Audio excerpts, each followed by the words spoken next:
شما حدیث 1582 مسلم رو بخونید که منم دروغگو نشم دیگه. در واقع من اون حدیث رو خوندم. بله دوست عزیز، من دقیقا یادمه شما وقتی که صحبت کردید گفتید این صحابی سموره بن جندب هم کارخونه شراب سازی داشته. یادتون هست این حرفتون؟ من گفتم مسلم گفته تجارت مشروب داشته. تجارت مشروب داشته. بخونید همین جایی که گفته تجارت مشروب داشته رو. با خمرو یعنی چی؟ با بیع تجارت. بخونید نص روایت رو بخونید. خب من که خوندم، شما بعد گفتین دروغه. من میخوام شما خودتون بخونید. شما همین الان من میخواید که من همون نص صحبت شما رو از برنامه گذشته بیارم که شما حدیث بخاری گفتید. والله بیارید. میارم الان. من مسلم خوندم. نه شما بخاری گفتید. من اگر من غیر مسلم خونده باشم همینجا من هر شما بگید در اختیارتونم. الان براتون میارم همینجا. یک لحظه فقط بزنید آخر برنامه است. آخر برنامه. بله خیلی واضح هم است. بزنید آخر میاد. من حدیث مسلم خوندم، شما حدیث گفتم. الان یک لحظه گوش کنید. جهانبینی قرآن میگه تا لحظه مرگ با ثابت قدم باشی. خب من حرفم اینه، میگم مثلا ما سمارة ابن جندب رو داریم. خب تجارت مشروب داشت. خب نه ببین یک لحظه. الان شما دارید موضوعات رو مطرح میکنید مثل یزدانی که دروغ هایی که در کتب تاریخ. یک لحظه من بهتون اجازه نمیدم که شما اینجا شبهه پراکنی بکنید، دروغ بگید. دوست عزیز یک لحظه در کجا بخاری اومده؟ یا بسم الله بیان بکن. در کجا بخاری اومده؟ هم تو بخاری اومده. بگو روایتشو بگو. بسم الله. همین الان جلوی من دوستان عزیز این الباحث الحدیثی جلوی من باز است. بفرمایید در کجا گفته؟ همینو مثلا به عربی بزن. تو بزن. من چرا بزنم؟ شما بخاری فرمایید دوست عزیز. یک لحظه شما ببینید. ولی من مسلم خوندم. نه چرا خب بخاری رو نخوندید؟ یک لحظه چرا بخاری رو نخوندید؟ یک لحظه ادامه ببینید دوست عزیز. من ببینید یک لحظه. نه یک لحظه گوش کنید. شما فرمودید بخاری و مسلم، گفتم بخون روایت بخاری رو. درسته؟ من همین حرف رو گفتم. خب چرا مسلم رو خوندید؟ چرا بخاری رو نخوندید؟ نه من گوش کن برادر عزیز. یک لحظه بذارید حرفتون حرف یک لحظه گوش کن. بذار بیننده گوش کنن حرف شما رو کامل. بذار بیننده گوش کنن. دروغ میگی. حالا من شما دروغ میگی دوست عزیز. و دروغ میگی بعد من میگم میزنم. چشم بفرمایید. حدیث بله الان من میذارم. شما حدیث همین ان سمره با خمر دیگه همینو منم دارم سرچ میکنم از زیدانی یزدانی بسیره. یعنی بگم این تیم بحث میشه دوست عزیز. روایت رو بخون. نه من میگم 100% زود باشید. 2 دقیقه داریم. 2 دقیقه به پایان برنامه در شبکه نور داره پخش میشه. ملتزم به وقت هستید لطفا. بخونید. خب من دارم میارم الان. یه لحظه اجازه بدین. زود باش. خب شما که الان مانیتور میتونید بکنید. من دروغو چطور سرچ کنم دوست عزیز؟ استغفر الله. من میگم الان من به شما بگم که آقا شما در ایران یک استانی هست به نام لس آنجلس، برای من پیداش بکن. مگه میشه؟ الان چه؟ پیدا بکن زود باش. 1 دقیقه. 1582 هم 10 ثانیه دیگه اومد. زنده باد. دیدین 1582 مسلم. اینجا نوشته حدیث مسلم بلغ عمر ان سماره با خمر. به عمر خبر رسید که سماره با یک لحظه گوش کنید. خمر رو کنه. فقال قاتل الله سماره. خدا سماره رو بکشه. علم یعلم ان رسول الله صلی الله علیه و آله. یک لحظه لعن الله الیهود حرمت علیهم. خب بدم میخونم دیگه. یک لحظه من میگم والله اون موقع هم دروغ گفتید، الان هم دارید دروغ میگید. ببینید دوست عزیز یک لحظه گوش کنید. بذارید دوست عزیز الان من میذارم شما کاملا صحبت کنید. ببینید خواهش میکنم نه شما غلط ترجمه کردید. من جلوی من روایت بخاری، مسلم، بیهقی، طبرانی همش باز بود اون لحظه. من گفتم حدیث بخاری رو بخون، شما حدیث مسلم رو خوندی. همون حدیث مسلم رو که خواندی، یک لحظه گوش کنید، یک لحظه گفتید بخاری و مسلم، گفتم بخون حدیث بخاری رو. چشم اجازه میدم. شما یک دندان رو جگر بگذار، گوش کن. باشه. دوست عزیز، شما حدیث مسلم رو خوندی، درست. حدیث مسلم آنچه که خوندی درست، اما چرا اشتباه ترجمه میکنی؟ با خمرا چرا میگی تجارت مشروب کرد؟ با تجارت، با کلمه عربی است، از بیع گرفته شده. با خمرا یعنی فروخت شراب. نه شما گفتید تجارت. ببینید یکی الان من میگم که اسم شما احمده، من یک لحظه گوش کن دوست عزیز، تو رو خدا وسط حرفم نپر دیگه. من اسم شما چیه؟ احمد آقا. آرش آقا باع بیتهی چه معنی؟ خونه خرید.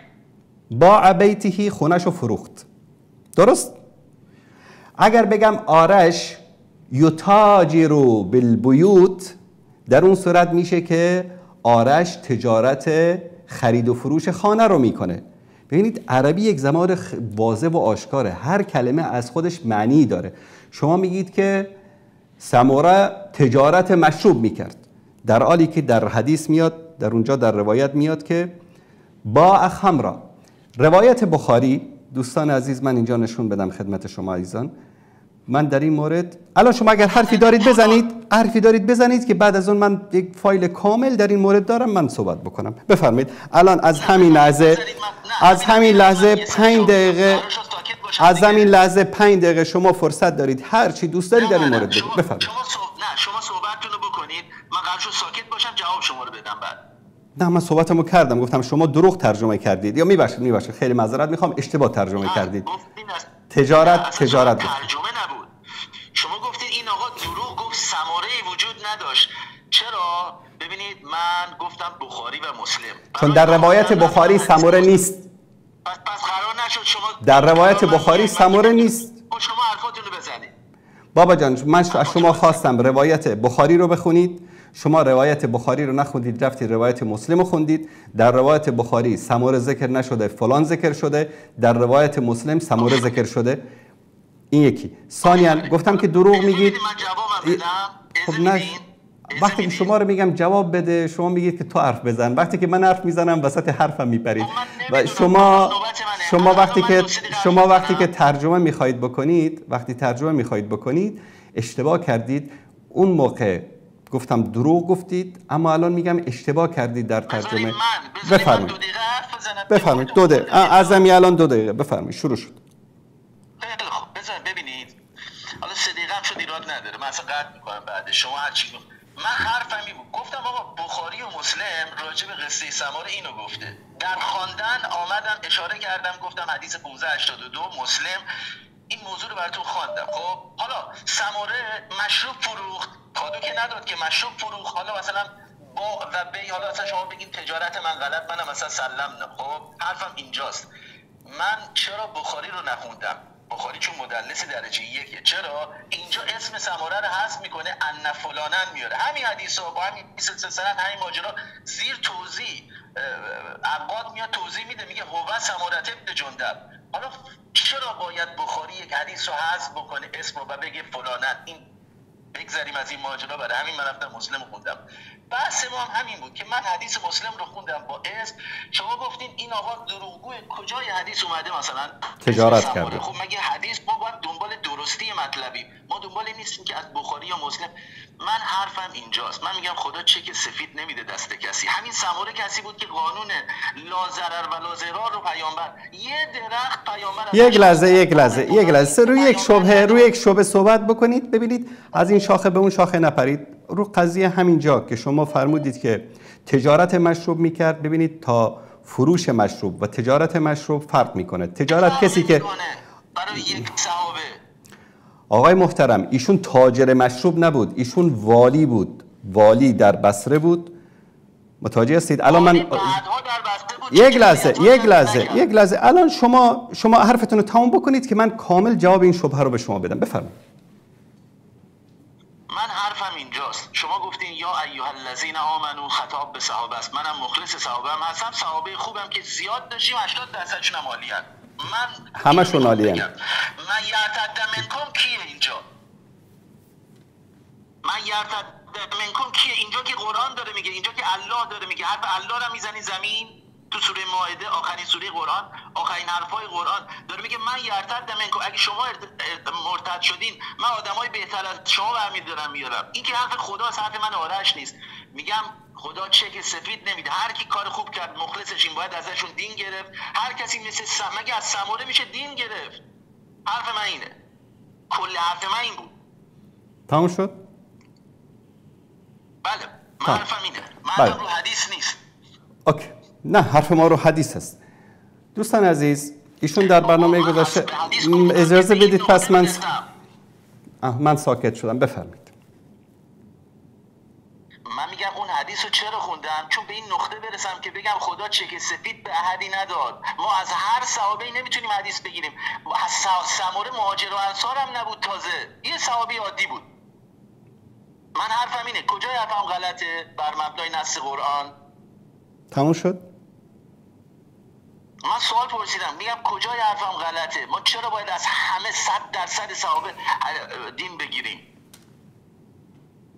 باشه جواب بدم الان. ساکت میشینید؟ قول میدید که وسط حرفم نپرید؟ بسیار قول میدم گوش بدم. گوش کنید. ببینید هیچ یک از علمای اهل سنت، هیچ یک، من در اون برنامه، شما اول برنامه شاید بودید یا نبودید یادم نیست چون نمیدونم علم غیبم ندارم، در همون برنامه صحبت کردم که ما وقتی که قضیه عدالت صحابه رو مطرح میکنیم هیچ وقت به معنی معصوم بودن صحابه از گناه نیست. و در همونجا هم ذکر کردم صحابه امکان از مرتکب شرابخوری بشن. قصه اون صحابی رو که مشروب میخورد چند بار شلاقش زدن، بعد از اون یکی اومد لعنتش کرد، پیامبر مانع شد گفت انه یحب الله و رسوله، او الله و رسولش رو دوست داره، لعنتش نکنید.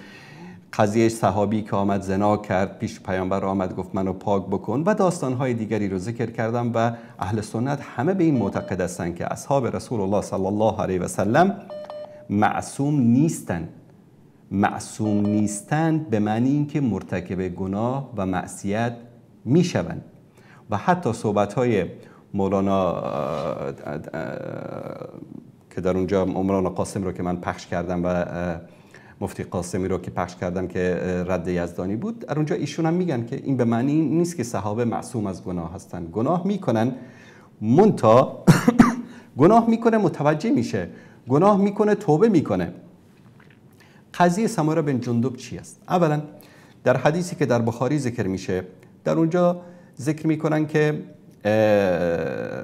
علما میگن که امام بخاری رحمت الله علیه نه به خاطر تدلیس که بخواد یک چیزی رو پنهان بکنه، فقط به خاطر جایگاه صحابه به جای اینکه سمره بن جندب بگه میگه که فلان.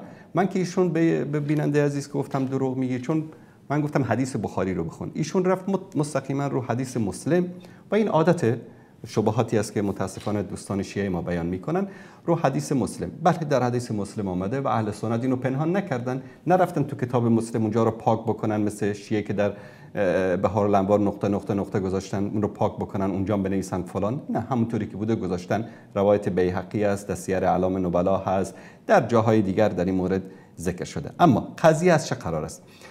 ایشون در بصره مسئول به اصطلاح جمع‌آوری جزیه بود. اصل داستان از چه قرار هست که این رو میاد در سیر اعلام نبلا در جلد 3 صفحه 183 به بعد مفصل ذکر میکنه. در اینجا اصل قضیه چی بود؟ عده‌ای از کفار اومدن در مقابل جزیه، مثلا یک 10 تا بشکه شراب گفتن، حالا این مثلا هر بشکه شراب قیمتش 10 دینار است، 10 بشکه شراب میشه 100 دینار، تو هم از ما 100 دینار جزیه میخوای، این شراب رو بگیر در مقابل جزیه. ایشون هم چیکار کرد؟ همون 10 بشکه رو گرفت، در همون بازار کفار به مقابل 100 دینار فروخت، پولش رو آورد به بیت المال تحویل داد. این خبر رو والی که در اونجا بود به سیدنا عمر رساند که والله بالله من این رو به عمر میرسانم. با عمر رسان که آقا سموره این کارو کرده. حضرت عمرم به خاطر حساسیتی که من دیگه الان صداتو خاموش میکنم که دیگه اصلا سوال نپرسی. قطعش کردم دوستان عزیز. حضرت عمر ایشون رو طلب میکنه، توبیخ میکنه. این چه کاری بود که کردی؟ میگه بابا من فکر میکردم که شراب رو از کافر بگیر، به کافر بفروش، پولش رو بیار به بیت المال مسلمان ها بنداز، اشکالی نداره. آقا به ایشون گفت که این کار اشتباه بوده و دیگر تا روزی که سموره بن جندب رضی الله تعالی عنه زنده بود دیگه این کار رو تکرار نکردی. یک بار این کار رو انجام دادی، یک اشتباهی بوده کرده. الان مثل که یک مسلمانی میره مثلا از یک بانکی سود میگیره، خونه میخره، بعد اینجا زنگ میزنه آقا من رفتم از بانک در مقابل 5% فایده‌ای که به بانک میدم، سودی که به بانک میدم خونه خریدم، حکمش چیه؟ آقا میگیم حرام است. آقا میره این عقد رو فسخ میکنه، پول بانک رو برمیگردونه. آقا میگه نخواستم. الان ما چیکار کنیم؟ بگیم این مسلمان مرتد است، کافر است، منافق است، بزنین تو سرش بکشید چون که این کارو کرده؟ بابا یک بار اشتباهی رو کرده، توبه کرده، تموم شده رفته. اصل داستان از این قرار است. و ببینید که اینها در موردش چی میگن. و از ابن سیرین، از هلال ابن علا، از تعداد زیادی از علمای بزرگ در مورد سموره بن جندب رضی الله تعالی عنه میگن که یک صحابه‌ای از جمله علما و بزرگان صحابه بوده و آنچه که از شبهاتی که در مورد ایشون ذکر میشه همه اونها تنها این شبهه نیست، 2 3 تا 4 تا شبهه دیگه هم در این مورد هست که همه اونها رو دوستان عزیز اگر این صفحه رو نشون بدن، این رد شبهه‌ای که در مورد شبهات مختلفی که در مورد ایشون هست همش در نزد من هست. موضوع شراب رو مطرح کرده بودن و من به ایشون پاسخ دادم که قضیه از چه قرار است. و در اینجا خدمت شما در شرح صحیح بخاری جلد 3 صفحه 40 در این مورد مفصل میاد که انه اخذها من اهل الكتاب عن قیمة الجزیه فباعها منهم ظنا منه ان ذلك جائز. گفتن که این چیز بوده، شراب رو از اهل کتاب در مقابل جزیه گرفته بوده، برای اونها فروخته و پولش رو به بیت المال انداخته. فکر میکرده که این کار اشکالی نداره، فکر میکرده که مثلا شراب مادامی که در کشور اسلامی نیاد، در کشور اسلامی خرید و فروش نشه و به مسلمان فروخته نشه، به کافر فروخته شه، پولش به بیت المال مسلمان بیاد، کار جایزی است. اشتباه بوده، از اشتباه خودش هم برگشته و این کل ما فی الامر است. اما کسی که در دلش بیماری باشه در مورد صحابه طبعا میدونید که این گونه برخورد میکنه با موضوع.